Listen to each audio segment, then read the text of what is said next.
Maswerteng umaga po mga ka-STL. Narito na po ang resulta ng STL Pampanga para sa araw na to, first draw, December 18, 2025, araw ng Huwebes. Naway ang mga natayaan niyo pong mga numero kanina ay manalo nawa ngayong umagang ito, 11 AM. Kaya kunin niyo na po ang inyong mga ticket. Narito na po ang resulta.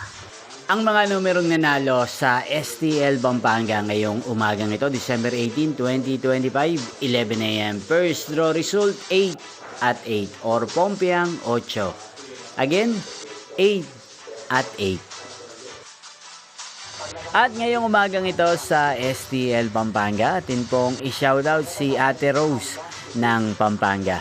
Shoutout po sa inyo, Ate Rose. Sana po ay nasa maayos kayong kalagayan. At sa lahat po ng mga taga Pampanga, shoutout po sa inyo. Inyo pong napanood ang resulta ng STL Pampanga. Magkita-kita pong muli tayo mamayang 4 PM. Thank you for watching.